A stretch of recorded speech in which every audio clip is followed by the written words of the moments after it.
District ٹنو Muhammad Khan سے غلام حیدر اختار عرض کر رہا ہوں. کا میرا سوال یہ ہے کہ رجب، شعبان اور رمضان میں ایک مشاکہ رسول کی تعداد عمرے پہ جاتی ہے، تو اس کی کوئی خاص وجہ؟ الحمدللہ پچھلی مرتبہ بھی اس پہ الحمدللہ نگران شورا نے ایک بڑا ذہن دیا تھا کہ ماشاءاللہ جن اسلامی بھائیوں پر حج فرض ہے اور وہ حج نہیں کرتے ہیں، تو الحمدللہ اس سلسلے میں بھی ڈسٹرکٹ ٹنو محمد خان سے ایسی شخصیات سے ملاقاتیں ہوئی ہیں جن کے اوپر حج فرض تھا مگر ابھی تک انہوں نے کیا نہیں، تو الحمدللہ انہوں نے نیتیں بھی کی ہیں. اللہ نے چاہا تو اسی سال وہ حج کی ترکیب بنائیں گے.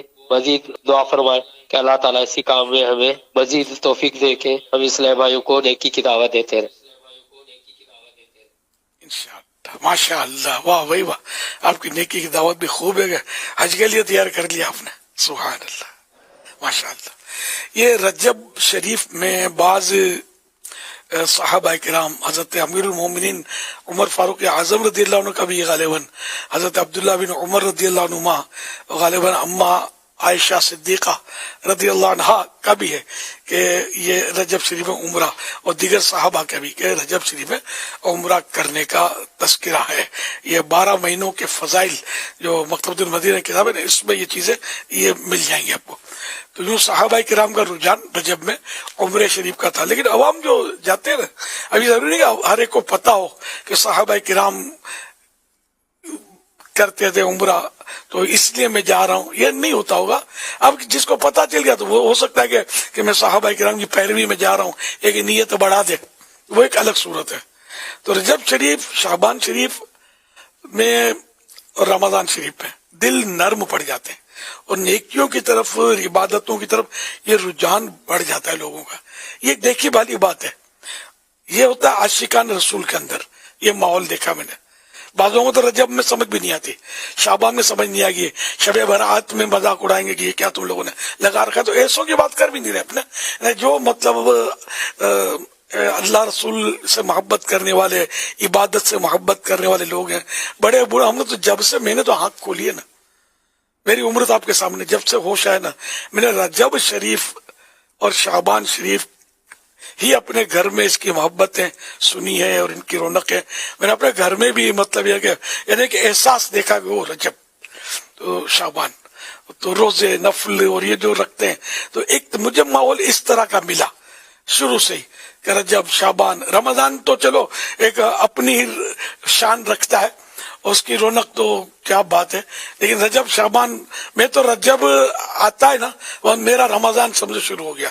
مجھے مزہ آتا ہے کہ رمضان شریف کے صدر دروازہ مین انٹرنس میں داخل ہو گیا میں. اب آوے رمضان، آوے عجل عجل یا رمضان، جلدی جلدی آ رمضان، آ جا، آ بھی جا رمضان، تجھ پہ فدا عطار کی جان. تو الحمدللہ مطلب یہ کہ رمضان شریف کی بھی تشریف آوری ہونی. تو یوں رجب میں اچھا پھر یہ کہ بعض اوقات یہ ہوتا ہے کہ سردیاں گرمیاں یہ بھی ہوتی ہیں، تو ان دنوں میں غالباً کوئی سردیوں کی موسم سرما کی غالباً بولتے چھٹیاں ہوتی ہیں طلباء کو مختلف ممالک میں. تو سردیوں کی چھٹیوں کی وجہ سے اب جو زیادہ ذہن مذہبی نہیں ہوتا جن کا، تو وہ ادھر ادھر دنیا کے ملکوں میں سیر و تفریح کے لیے بھی جا رہے ہوتے ہیں. اور جو مطلب مذہبی رجحان ہوتا ہے، عاشقان رسول ہوتے ہیں، تو وہ بولتے ہیں چلو عمرہ کراتے ہیں.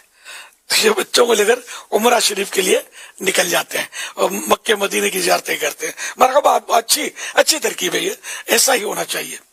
تو یوں مطلب یہ کہ یہ رجب میں، شعبان میں غالباً عمرہ شریف کرنے والوں کی تعداد بڑھ جاتی ہوگی، اور ہر سال ہو سکتا ہے نہ بڑھتی ہو، ویکیشن نہ ہوتی ہوگی تو کم تعداد ہوتی ہوگی عمرہ شریف کرنے والوں کی. یوں بھی ہوتا ہوگا.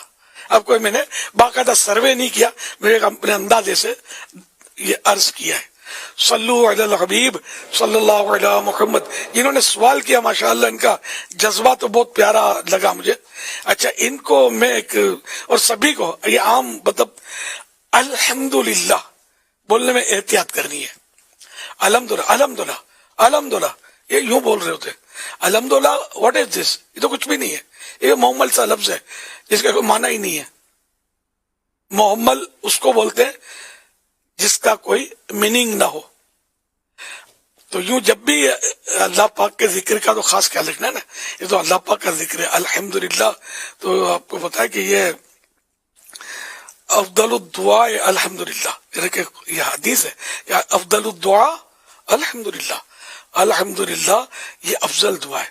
اور سورہ فاتحہ پڑھنے کے لیے الحمدللہ شروع کی نا، الحمدللہ کہتے ہی مفتی احمد یار خان صاحب رحمۃ اللہ علیہ نے تفسیر نعیمی میں بڑی پیاری بات لکھی ہے کہ جیسے ہی الحمدللہ کہتا ہے تو الحمدللہ میں 8 حروف ہیں، 8 الفابیٹس، کیا بولنا چاہیے جی ورڈز، تو 8 ورڈز، 8 ورڈز ہیں الحمدللہ میں.